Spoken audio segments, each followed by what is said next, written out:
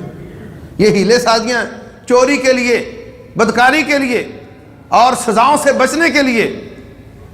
ایک یہ ہیلے سازیاں ہیں اور ایک ہیلا ہے جو حضرت یوسف علیہ السلام نے کیا ہے. ان دونوں باتوں میں فرق کیا ہے؟ رسول اللہ صلی اللہ علیہ وسلم انہوں نے بھی اور حضرت ایوب علیہ السلام نے بھی ہیلا کیا. قسم اٹھا بیٹھے کہ میں اپنی بیوی کو کوڑے ماروں گا, اس نے میری بات کیوں نہیں مانی. اللہ فرماتے ہیں خذ بیدک ضغثا فاضرب بہ ولا تحنث, کہ جتنے کوڑے مارنے کا تو نے قسم اٹھائی ہے نا, جھاڑو پکڑو اتنے تنکے والا اور ایک دم مار دو, نہ اس کو چوٹ لگے گی اور تیری قسم پوری ہو جائے گی. خدمتیں کرتی ہے اور الٹا کوڑے کھائے اس کو بچانے کے لیے. تو بھائیو ان دونوں باتوں میں فرق یہ ہے کہ یعقوب حضرت یوسف علیہ السلام کا ہیلا, حضرت داؤد علیہ السلام کا اور کچھ نبی صلی اللہ علیہ وسلم سے بھی ثابت ہے, یہ ہیں حقدار کو حق دینے کے لیے ہیلا, حقدار کو حق دلانے کے لیے ہیلا. اور جو امام بخاری نے رد کیا ہے وہ اللہ تعالیٰ کی حدوں کو پامال کرنے کا ہیلا ہے. اللہ تعالیٰ کی حدوں کو پامال کرنے کے ہیلے ہیں، سود کو حلال کرنے کے ہیلے ہیں۔ ان دونوں ہیلوں میں بہت فرق ہے۔ تو بھائی کو اس ہیلے کے ساتھ اپنے پاس رکھ لیا اور بعد میں گئے، جا کر کے والد سے معذرت کی، والد صاحب نے کیا کہا انشاءاللہ آئندہ اس کو عرض کروں گا۔ تو اللہ تبارک و تعالیٰ نے اس صورت کے ایک ایک آیت میں کئی مسائل بیان کیے ہیں۔ بظاہر آپ کو ایک قصہ نظر آتا ہے، اس میں بہت زیادہ اسباق ہیں، سبق ہیں ہمارے لیے، وہ اخلاقی بھی ہیں، وہ عقیدے کے بھی ہیں، وہ فقہی بھی ہیں، اور وہ تحریکی بھی ہیں۔ اللہ تبارک و تعالی سمجھنے اور عمل کرنے کی توفیق دے۔ وما علینا الا البلاغ۔ مفتی محمد یوسف طیبی کے بیانات سننے کے لیے ہمارا یوٹیوب چینل سبسکرائب کریں اور ہمارے دیگر سوشل اکاؤنٹس لائک اور شیئر کریں۔ جزاک اللہ خیر۔